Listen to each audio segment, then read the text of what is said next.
श्री राधा। श्री लाडली लाल की जय हो। श्री युगल सरकार की जय हो। श्री गोवर्धन नाथ की जय हो। श्री जमुना महारानी की जय हो। श्री ब्रजमंडल धाम की जय हो। पूज्य श्री बाबा महाराज की जय हो। सभी संत भक्तों की जय हो। जय जय श्री राधे श्याम।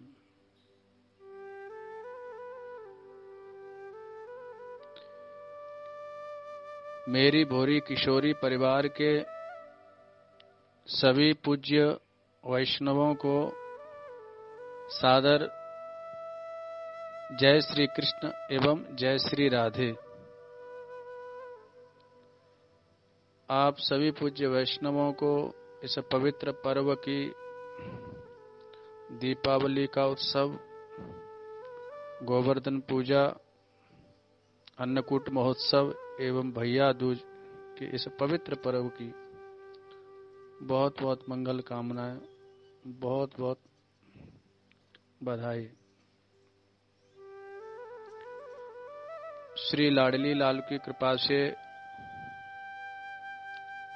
उनके अनंत अगाध अनुग्रह से दिव्य भावमयी व्रज यात्रा का हम लोग आस्वादन कर रहे हैं और भावना में ही हम लोग इस पवित्र कार्तिक मास में ब्रज की इस दिव्य धरा की हम लोग वंदना कर रहे हैं और ब्रज की रज कण कण जो कि श्री राधा माधव युगल सरकार की लीला का साक्षी है और दिव्य युगल सरकार के दिव्य प्रेम को प्रदान करने में सर्वथा समर्थ है, ऐसे इस ब्रज रज की वंदना करने का अवसर हम लोगों को सुलभ हुआ है। तो अपने भाव वपु से ब्रज में अवस्थित होकर के लोग ब्रज की यात्रा का शुभारंभ करते हैं।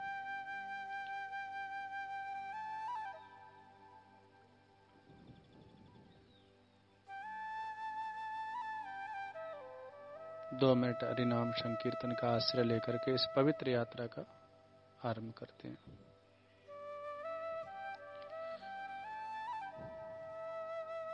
गिरिराज धरण प्रभु तेरी शरण, गिरिराज धरण प्रभु तेरी शरण, तेरी शरण प्रभु तेरी शरण, तेरी शरण प्रभु तेरी शरण, गिरिराज धरण प्रभु तेरी शरण, गिरिराज धरण प्रभु तेरी शरण, तेरी शरण प्रभु तेरी शरण,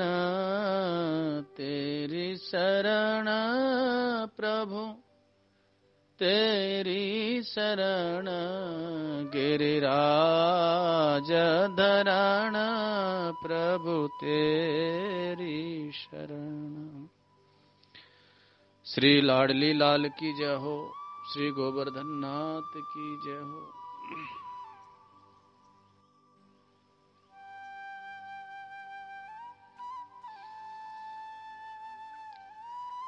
श्री लाडली लाल की कृपा से, उनके परम अनुग्रह से इस दिव्य भावमयी ब्रज यात्रा में हम लोग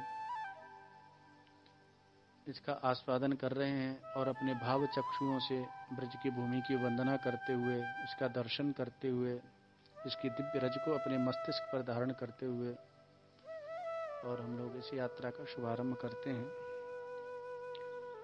प्राप्त क्रम में पूर्व में हम लोगों ने नंद घाट, चीर घाट, गांगरोल आदि दिव्यतम लीला स्थलियों का दर्शन किया था। और अभी सनई सनई यह यात्रा हमारी वसई गांव में पहुंचती है। जमुना जी के किनारे यह वसई गांव है। श्याम सुंदर की गोचारण लीला स्थली है। नंद बाबा की प्रधान राजधानी है वसई गांव। श्री वृषभानु बाबा की 3 राजधानियां थीं। श्री चाचा वृंदावन दास जी ने लिखा है अपने ग्रंथों में कि रावल वरहानो बरसानो 3 ठौर राजधानी जानो। श्री वृषभानु बाबा की 3 राजधानियां थीं, रावल, वरहाना एवं बरसाना। वृषभानु बाबा प्रायः रावल गांव में रहते थे या वरहाना गांव में रहते थे और या बरसाना में रहते थे। तो श्री वृषभानु बाबा की और श्री नंद बाबा की बड़ी ही प्रगाढ़ मैत्री थी।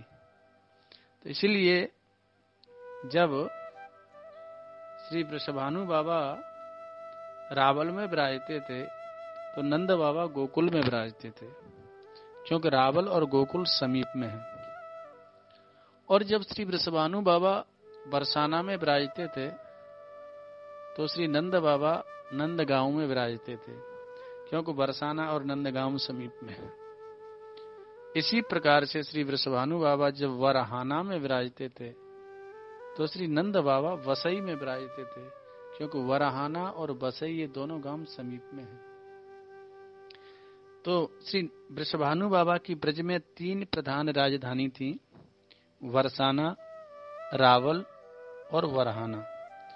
उसी प्रकार से श्री नंद बाबा की भी ब्रज में प्रधान रूप से 3 राजधानी थी, नंदगांव, वसई और गोकुल। तो ये वसई गांव नंद बाबा की प्रधान राजधानी है और श्याम सुंदर यहाँ पर गोचारण लीला करते हैं। इसीलिए वसई गांव की हम वंदना करते हैं, प्रणाम करते हैं। वसई गांव से आगे दिव्य छत्र वन की हम वंदना करते हैं, जिसको कि वर्तमान में छाता कहते हैं, लेकिन कूर्म पुराण के अनुसार इसका नाम छत्र वन है।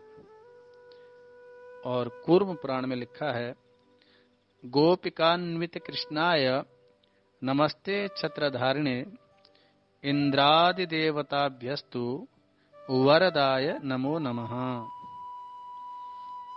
अर्थात गोपियों से युक्त छत्रधारी कृष्ण को नमस्कार है। तो इंद्रादि देवताओं को भी आप वरदान देने वाले हैं, ऐसे श्री कृष्ण आपको नमस्कार है।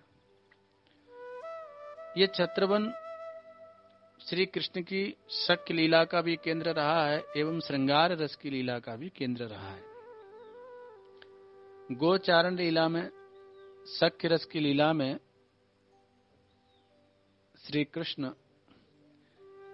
ग्वाल बालों के साथ में क्रीड़ा, कभी मल्ल युद्ध करते हैं, कभी भिन्न भिन्न पक्षियों की आवाज निकालते हैं, कभी जैसे मेढक उछलता है सरोवर में, इस प्रकार से कभी कभी उछलते हैं, कभी कभी दौड़ते हैं। ऐसे अनेक प्रकार की क्रीड़ाएं करते हैं। प्रधावंतो विच्छाया भी, आकाश में पक्षी उड़ते हैं तो पक्षियों की छाया के साथ साथ कभी दौड़ने लग जाते हैं ग्वाल बालों के साथ, कभी अनेक पक्षियों की आवाज निकालने लग जाते हैं। तो ऐसी वाल सुलभ लीलाएं श्याम सुंदर यहाँ पर करते हैं। तो उसी क्रम में यहाँ पर शक्य लीला में जैसे चोर सिपाही का खेल कभी कभी खेलते हैं, अभी आगे आएगा वो क्रम। और यहाँ पर श्री कृष्ण राजा का अभिनय करते हैं। श्री दामा मनसुका आदि ग्वाल बाल प्रजा का अभिनय करते हैं।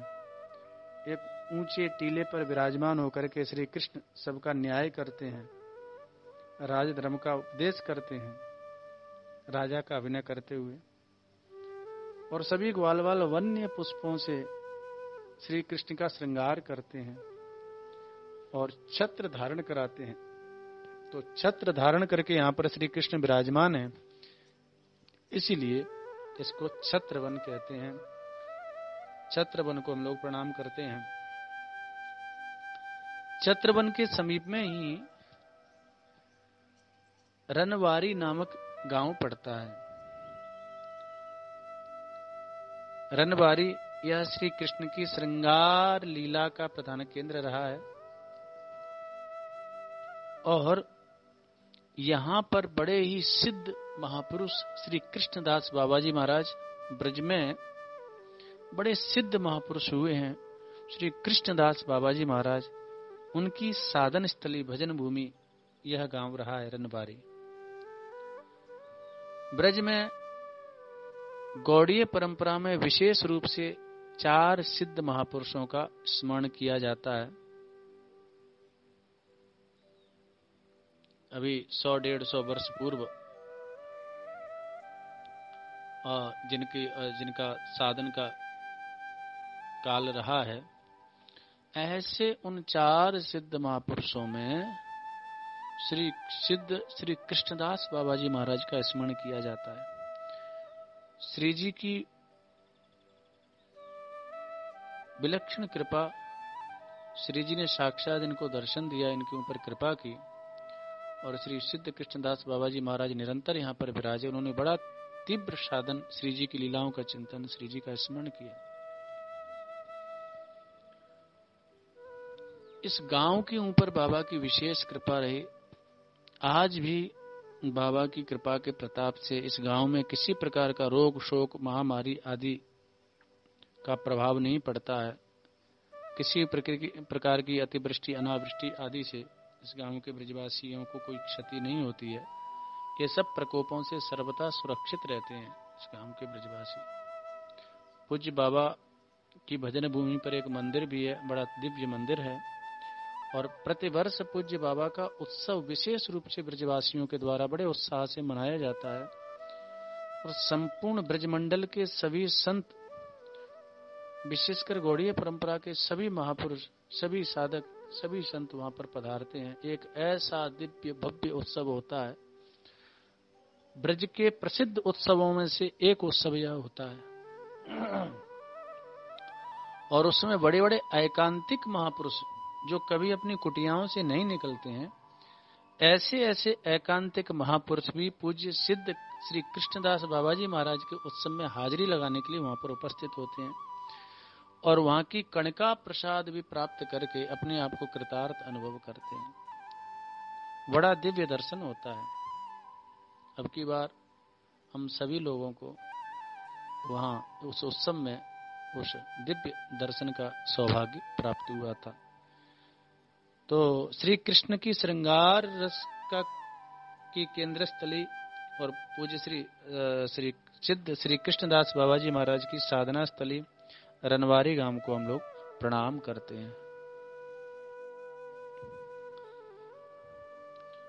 रनवारी को प्रणाम करके आगे नरी सेमरी की यात्रा हम लोग करते हैं। नरी सेमरी स्थल गांव पड़ता है। नरी भगवान नारायण का प्रतीक है। यहाँ नारायण वन तथा गोप कुंड है। सखी वेशधारी श्याम सुंदर ने हाथ में वीणा लेकर के मधुर संगीत से श्री प्रिया जी को यहाँ पर रिझाया था। इस पर श्री जी ने उनसे पूछा, यहाँ पर श्याम सुंदर ने सखी वेश धारण किया, तो सांवरी सखी के रूप में यहाँ पर श्याम सुंदर आए हैं, और जब श्री जी को मधुर संगीत सुना करके रिझाया तो श्री जी ने अति आश्चर्य से युक्त होकर के पूछा, अरे सखी, तुम्हें तो हमने प्रथम बार यहाँ पर देखा है, तुमने ये मधुर संगीत कहाँ पर सीखा? तो श्याम सुंदर ने कहा, कि हे राधे, मैं स्वर्ग की गंधर्वी हूं, मैंने स्वर्ग में यह संगीत सीखा है। तो यह सुन करके, रीझ करके श्री प्रिया जी ने अपनी जो दिव्य माला थी वह इस श्यामल सखी को धारण करानी चाहिए। इस पर उस श्यामली सखी की भाव भंगिमा को देख करके उस सखियों ने पहचान लिया कि ये कोई सखी नहीं है, ये तो स्वयं श्याम सुंदर हैं। जब श्याम सुंदर को पहचान लिया, श्री जी ने देखा अरे ये तो हमारे साथ में छद्म करते हैं, तो श्री जी मानवती हो गई। श्री जी ने यहाँ पर मान किया और श्याम सुंदर ने मनाया, श्री जी का मनावन यहाँ पर किया और परस्पर दोनों युगल सरकार मिले हैं। तो सांवरी सखी के कारण से इस गांव का नाम सेमरी पड़ा। सेमरी पास में ही नरी गांव है, जो कि हरि शब्द का अर्थ नारायण होता है, तो हरि शब्द का अपभ्रंश नरी ऐसे कहने लगे लोग। तो ये नरी गांव है। यहाँ प्राचीन देवी का विग्रह भी है, जहाँ नवरात्रि में बहुत विशाल मेला लगता है, जिसमें हजारों की संख्या में दूर दूर से ब्रजवासी आकर के देवी की आराधना करते हैं। और यूं तो ब्रज के प्रायः गांवों में गुप्त रूप से अनेक सिद्ध महापुरुष आज भी विराजमान हैं, और उसी परंपरा में इस गांव में आज भी एक ऐसे सिद्ध महापुरुष विराजमान है। यद्यपि वह सबसे मिलते जुलते नहीं हैं, सर्वथा परमहंस वृत्ति में रहते हैं और सिद्ध कोटि के महापुरुष हैं। तो उनका बड़ी विलक्षण उनकी रहनी है और बड़ा विलक्षण उनकी स्थिति है, और अनेक ब्रजवासियों की उनके विषय में अनेक दिव्य अनुभूतियां हैं। तो नरी गांव में ही प्रायः वह विराजते हैं, और ऐसे उन महापुरुष की हम वंदना करते हैं और नरी गांव को हम प्रणाम करते हैं। इसको नारायण वन भी कहा जाता है, और इसको प्रणाम करने का मंत्र है नारायण सुखावास परमात्म स्वरूपिणे नमो नारायणाक्षाय वनाय सुखदायिने। नारायण के सुखवास पूर्ण परमात्मा स्वरूप सुख देने वाले नारायण नाम के वन को हम नमस्कार करते हैं। नरी सेमरी को हम लोगों ने प्रणाम किया। उसके पश्चात तारावन को प्रणाम किया है, और तारावन को प्रणाम करते हुए आगे हम चौमुहा की यात्रा पर पहुंचते हैं।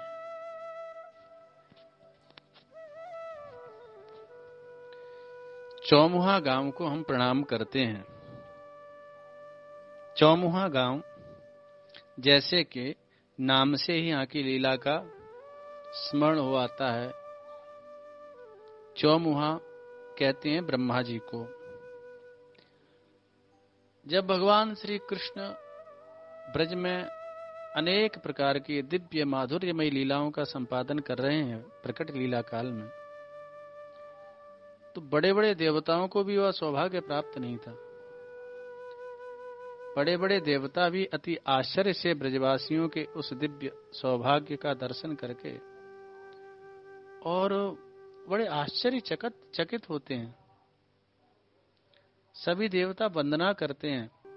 यदपाद पांसुर बहुजन्म कृच्छ्रितो धृतात्म भीर्योग भीरप्यलभ्य स एव यदृग विषय स्वयं स्थितः किं वर्ण्यते दृष्टमतो व्रजौकशः। सभी देवता कहते हैं कि देखो, जिनके चरण तल की एक रजा कणिका को भी प्राप्त करने के लिए बहुजन्म कृच्छ्रिता अनेकानेक जन्मों तक अनेक बड़े बड़े योगी यति तपस्वी जो महात्मा हैं तीव्र तप करते हैं, लेकिन उसके पश्चात भी जा रज को ब्रह्मादिक तरसत सोरज शीस चढ़ाऊं। किशोरी तेरे चरणन की रज पाऊं। पड़ी रहूं कुंजन के कोने श्याम राधिका गाऊं। व्यास स्वामिनी की छवि निरखत हरस हरस सुख पाऊं। किशोरी तेरे चरणन की रज पाऊं। रसिक महापुरुषों ने ऐसा भाव व्यक्त किया है। तो वह दिव्य रज, देवता लोग कहते हैं कि जिनके चरण तल की एक रजह कणिका को भी बड़े बड़े योगी यति तपस्वी महात्मा तीव्र तप करने के पश्चात भी उसको प्राप्त नहीं कर पाते, वह स्वयं, वह परमात्मा स्वयं जिन ब्रजवासियों की दृष्टि का विषय बना हुआ है, जिनके साथ में क्रीड़ा परायण है, किम वर्ण्यते दिष्ट मतौ ब्रजौ कसाम, ऐसे ऐसे दिव्य ब्रजवासियों की महिमा का हम गान कहां तक करें। धन्य। इतना ही नहीं, इतना सरल, इतना सहज वह ब्रज का ठाकुर, इतना सहज, इतना सरल है कि उनकी सहजता सरलता को देख करके बड़े बड़े ऐश्वर्य से युक्त देवता हैं, वो भी आश्चर्य में पड़ जाते हैं। क्या वही है जिसकी हम वंदना करते हैं, जिसके अनंत ऐश्वर्य का हम गान करते हैं?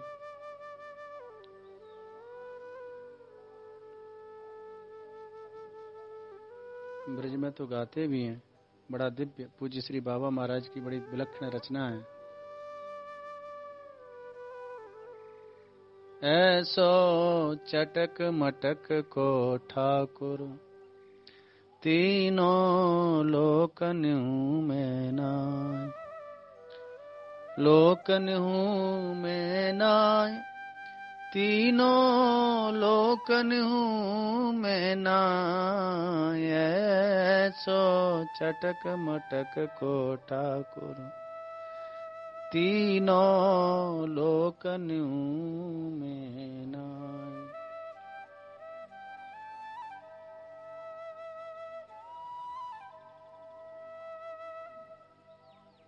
बड़ी सुंदर रचना है पूज्य श्री बाबा महाराज की। तो आगे जिसमें कहा गया है कि ऐसो बलि तो ग्वालन पे खेलत में पिट जाए, ऐसो चटक मटक को ठाकुर तीनों लोकन में नाय। यही नहीं, हमारे महापुरुषों ने कहा है। श्री बिहारिन देव जी अपनी वाणी में कहते हैं, कैसा अद्भुत। और ये है भी ब्रज का आस्वादन, ब्रज रस का आस्वादन कोई करना चाहता है तो ब्रज रस का आस्वादन करने के लिए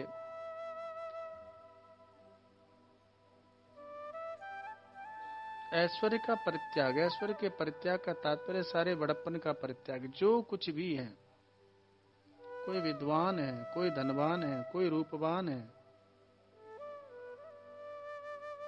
ये सबका जो भी अहम है, रजोगुण है, रज छोड़े रज पाइए, रज राखे रज जाए, उसको छोड़ करके, सारे बड़प्पन को छोड़ करके, जो भी है, नेताजी हैं, मंत्री जी हैं, सेठ जी हैं, विद्वान जी हैं, जो भी जी हैं, इस जीपने को बाहर ही छोड़ दो। यहाँ तो इस भाव से आया जाए कि ब्रज की रज में धूल बनूं में, ऐसी कृपा करो महाराज। वह भगवान भी अपनी भगवत्ता को छोड़ करके ब्रज रस का आस्वादन करता है। सारे ऐश्वर्यपन को, जो बड़प्पन को, उस मैंपन का सर्वथा परित्याग करके, थोड़ी सी भी यदि शुष्कता है मैंपन की, वो चाहे किसी प्रकार का हो, चाहे अर्थ का हो, चाहे विद्या का हो, चाहे वैदुष्य का हो, चाहे रूप का हो, चाहे कुल का हो, किसी भी प्रकार के मैंपन की शुष्कता है, तो वो ब्रज रस का आस्वादन नहीं कर सकते। ब्रज रस का आस्वादन कर, तृणाद अपि सुनीचेन, ब्रज रस का आस्वादन करने के लिए तरोर अपि सहिष्णुना, महाप्रभु जी ने गाया है।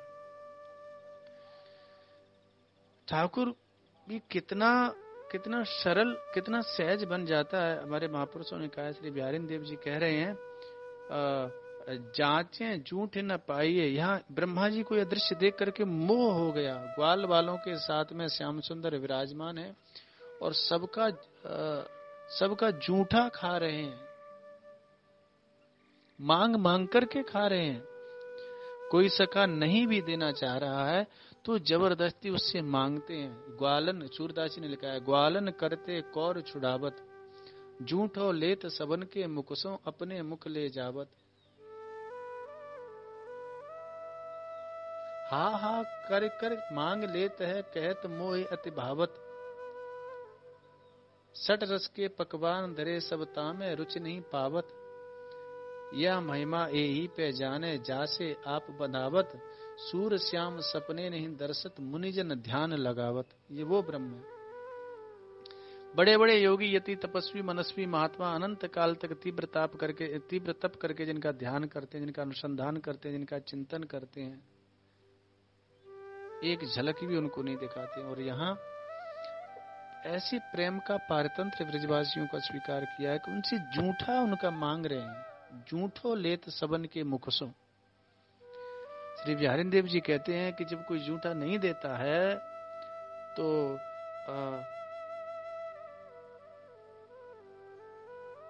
पापर हा हा खाए, जाचे जूठ न मांगिए। याचना करता है, लेकिन जब मधमंगल श्री राम आदि सखा जूठा नहीं देते हैं, अरे कन्हैया तो को भैया हम ना देंगे, तू अपना जो भी पोटली लाया है तू पा आराम थे। और जो तो जांच मांगते हैं, और जब नहीं देते हैं तो पाप अरे हा हा खाए, चरणों में गिर जाते हैं, हा हा खाते हैं। अरे भैया बड़ी मीठी है तेरे घर की जो है ये मिठाई, तेरे घर को जो है लडुआ बड़ो मीठो है। आज दधी मीठो मदन गोपाल, तुम्हारे घर को दधी भैया बहुत ही बढ़िया मीठो है। भाई आज तो मुंह को नेक तू चखाए थे। जांचे झूठ न पाइए, पाप रे हा हा खाए।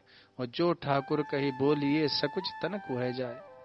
और जो कोई यहाँ पर ऐश्वर्य का गान करने लग जाता है तो श्याम सुंदर जो अति संकुचित हो जाते हैं, ये कहां से चला आया, सब रस में भंग कर दिया। माधुर्य की भूमि है। सभी सखाओं के मध्य में बैठ करके अत्र भोक्तव्यम अस्मा भी दिवारूढ़ क्षुदार्तिता। और श्याम सुंदर जूठा मीठा सबका खा रहे हैं, सबके साथ में बैठे हैं, परिहास कर रहे हैं। असंतो हास्यंतश्च सर्वे मितो दर्श्यंत, भागवत जी में संकेत किया है। स्व भोज्य रुचिम पृथक असंत हास्यंतश्च अप्यवजरु सहेश्वर। परिहास करते हुए, हंसी मजाक करते हुए और अपने अपने भोज्य पदार्थ की रुचि को प्रदर्शित करते हुए और प्रसाद पा रहे हैं। ब्रह्मा जी ने यह दृश्य देखा तो ब्रह्मा जी की समझ में नहीं आया।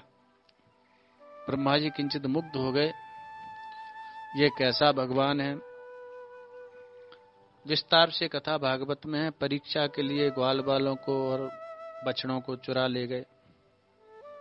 पुनः जब भगवान ने अपने दिव्य ऐश्वर्य का दर्शन कराया, 1 साल तक यह लीला चलती रही। ब्रह्मा जी को जब बोध हुआ तो ब्रह्मा जी आए और ब्रह्मा जी ने श्याम सुंदर के चरणों में प्रणाम करते हुए सभी सखाओं को, सभी बछड़ों को यहाँ पर पुनः विराजमान किया और दिव्य 40 श्लोकों में बड़ी सुंदर स्तुति की। भागवत में विस्तार से उस स्तुति का गान किया है। और उस स्तुति में ब्रह्मा जी ने यह प्रार्थना की कि तदभूर भाग्यमिह जन्म किमप्यटप्याम यद गोकुलेप कतमांग्रि रजो विषेकम यज्जीवितम तु निखिलम भगवान मुकुंदस्त्वद अद्याप यद पद मृग्य श्रुति मेवा।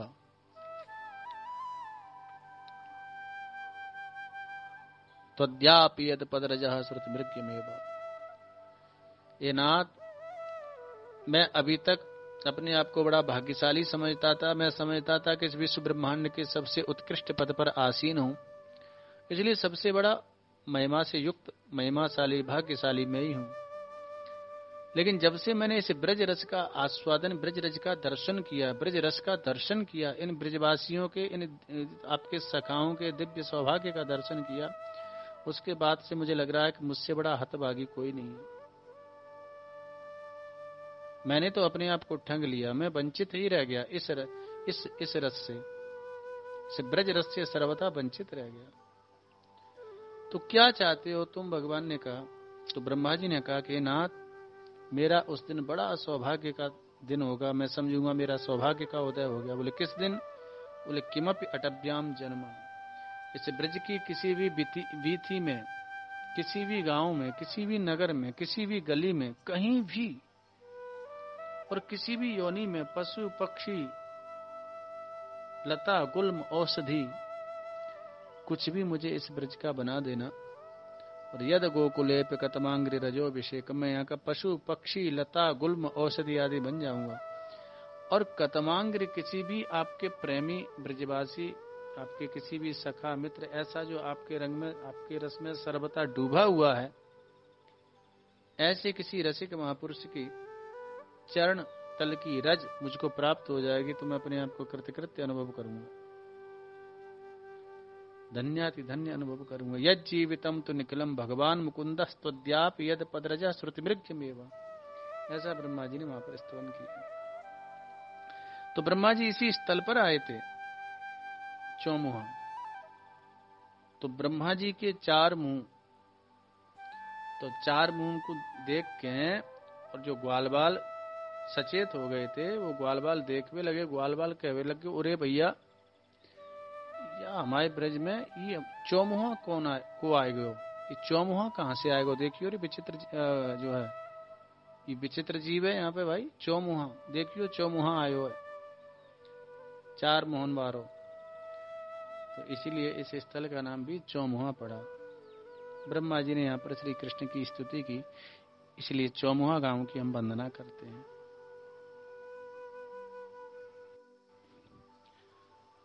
चौमुहा गांव की वंदना करके पसौली गांव का दर्शन करते हैं। यह पसौली गांव, इसको सपौली भी कहते हैं, सर्पस्थली। इसका संबंध अघासुर के लीला से है। कंस के द्वारा प्रेरित अघासुर जो दैत्य था वो अजगर का वे स्वरूप बना करके आता है, और ग्वालबालों ने जिसको विशाल गुफा देखा, समझा, और गुफा समझ करके उसके उदर में प्रवेश कर जाते हैं। श्री कृष्ण ग्वालबालों की रक्षा के लिए उसके उदर में प्रवेश करते हैं और अपना विशाल स्वरूप बना करके और उसके उदर को विदीर्ण कर देते हैं। अघासुर का वध भगवान ने यहाँ पर किया, इसलिए ये पसौली गांव इसको कहा जाता है। पसौली से आगे जैंत गांव है। देवताओं ने जय जयकार किया था, धन्य है अघासुर जैसे दैत्य का वध भगवान ने कर दिया। ये बड़ा ही दुष्ट दैत्य था, भगवान जीत गए अघासुर से। तो देवताओं ने जय घोष किया, श्री कृष्ण बलदेव का जय जयकार किया, इसलिए ये जैंत गांव, इसका नाम जैंत पड़ा। जैंत गांव से आगे छठीकरा का दर्शन होता है। श्री कृष्ण की छठी पूजी जाने के कारण से इस स्थान का नाम छठीकरा हुआ। यहाँ पर बड़ा ही सुंदर दिव्य गरुड़ गोविंद जी का मंदिर है, जहाँ ग्वाल बालों के आग्रह पर भगवान श्री कृष्ण ने गरुड़ को प्रकट किया और गरुड़ के ऊपर भगवान श्री कृष्ण विराजमान हुए, गरुड़ारूढ़ हुए। गरुड़ गोविंद का दर्शन यहाँ पर होता है। भक्ति रत्नाकर ग्रंथ में कहा है, गरुड़ गोविंद देखो श्रीनिवास, एता क्वरी लेन कृष्ण अद्भुत विलास। श्रीराम गरुड़ हैया खेलोय आनंदे, चतुर्भुज गोविंद चढ़य तारु स्कंदे। गरुड़ गोविंद दुहु शोभा अतिशय, ए हेतु गरुड़ गोविंद नाम कय। क्रीड़ा काल में कभी कभी श्रीधामा गरुड़ बन जाते हैं, श्याम सुंदर चतुर्भुज रूप धारण करके क्रीड़ा काल में और विराजमान हो जाते हैं। तो ऐसे सखाओं की लीला चलती है। यहाँ पर गरुड़ गोविंद जी की हम लोग वंदना करते हैं। गरुड़ गोविंद जी की वंदना करने के पश्चात आगे सुनरक स्थान पड़ता है। यह महर्षि सौभरी जी की दिव्य तपस्थली होने के कारण से इसका नाम सुनरक पड़ा। महर्षि सौभरी बड़े तपस्वी ऋषि हुए हैं और श्रीमद् भागवत में इनकी कथा का विस्तार है।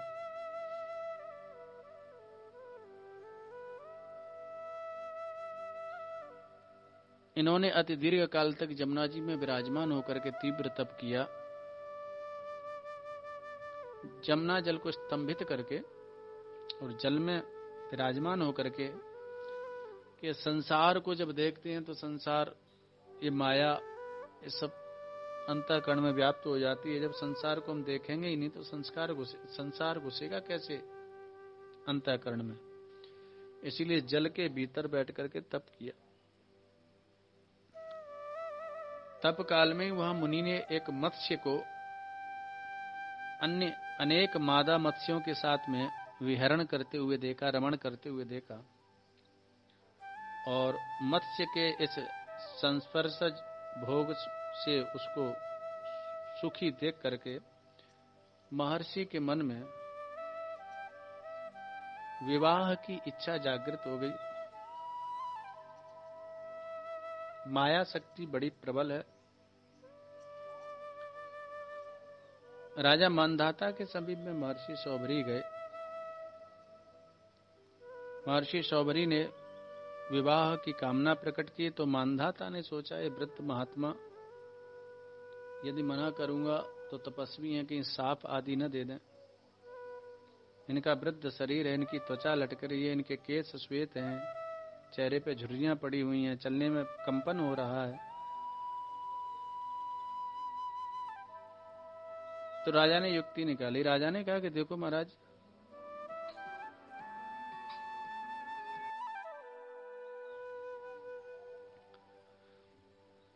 तो मानधाता ने युक्ति निकाली और मानधाता ने कहा कि देखो महर्षि, जो कन्या आपका वर्ण कर ले आप उससे विवाह कर लीजिए।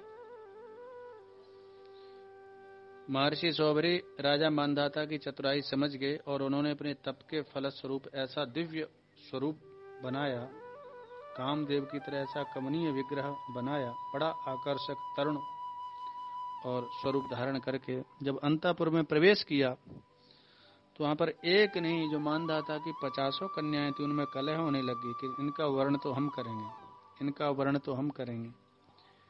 और 50 कन्याओं ने वर्ण कर लिया। महर्षि 50 कन्याओं को अपनी पत्नी के रूप में उनका वर्ण करके और उपस्थित होते हैं तो मानधाता भी अति आश्चर्यचकित हो जाते हैं। और महर्षि उन समर्थ ऋषि थे, उन्होंने 50 के लिए जंगल में बड़े दिव्य महल बना दिए, बड़ा दिव्य वैभव का विस्तार वहां पर किया और दीर्घ काल तक वहां पर महर्षि गृहस्थ परंपरा में विराजमान रहे। अनेक संतति, पुत्र पौत्र आदि का विस्तार हुआ। मानधाता भी महर्षि के ऐश्वर्य को देख करके अति आश्चर्यचकित हुए। एक दिन महर्षि संध्या की बेला में बैठे हुए थे तो महर्षि ने विचार किया, ओहो, मैं कहां से कहां आ गया। सामान्य सी मेरी असावधानी ने मुझे कहां से कहां ला करके रख दिया। इसलिए महापुरुषों ने कहा है कि सावधानी का नाम ही साधना है। सतत सावधानी साधक अवस्था में। सामान्य सा प्रमाद भी एक बहुत बड़े भीषण विनाश को आमंत्रित करने के लिए समर्थ हो सकता है। इसलिए हमारे आचार्यों ने कहा, प्रमादो मृत्युरित्याह भगवान ब्रह्मण सुता।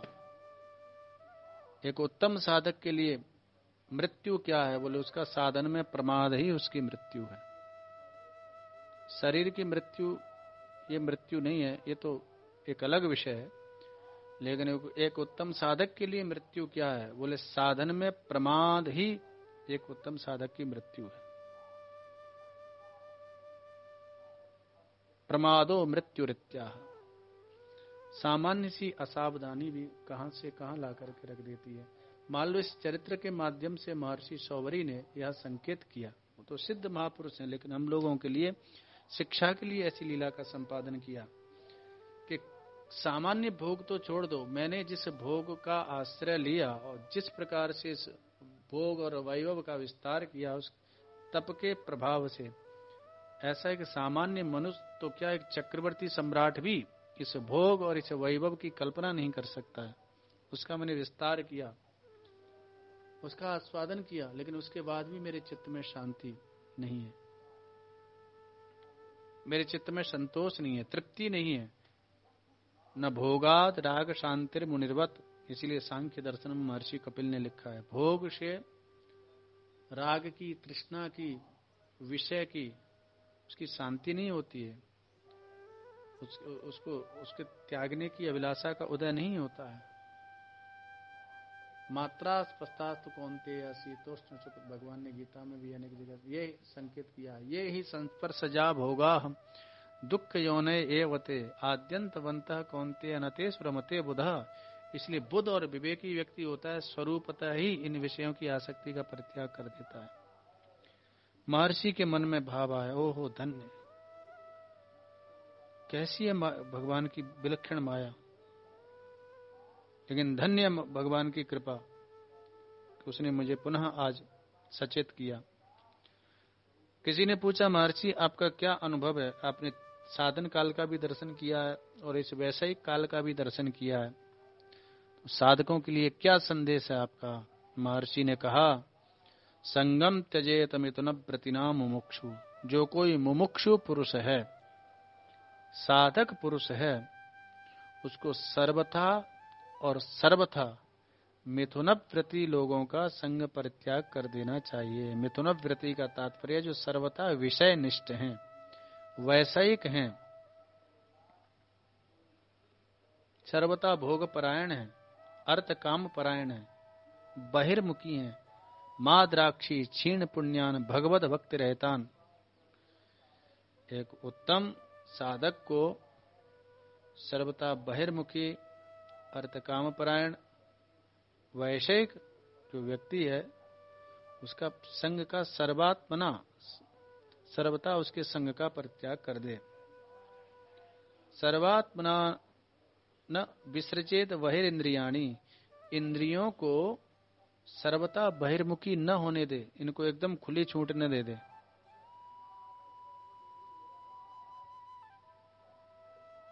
हमारे महापुरुषों ने तो यहाँ तक लिखा है, श्री विज्ञप्ति जी में श्री गोसाई विठ्ठल नाथ जी कहते हैं, भरम नेत्रे मुद्रा न तो इतरावलोकन मपी। आंखों को बंद कर लेना उचित है, लेकिन ऐसे सर्वथा बहिर्मुखी लोगों का मुझे दर्शन न करना पड़े, मुझे न देखने पड़े। संगम त्यजेत मिथुन प्रतिनाम मुमुक्षु सर्वात्मनान विसृजेत बहिरिंद्रियाणि। सर्वथा इंद्रियों को बहिर्मुखी न होने दे, इंद्रियों का नियमन करे। एकश्चरण रहस्य चित्तम अनंते से, सर्वथा एकाकी रहे, असंग रहे, चित्त को ईसे युंजीत, चित्त को दो ही जगह लगाना चाहिए। यदि चित्त का प्रवाह है तो बोले कहाँ?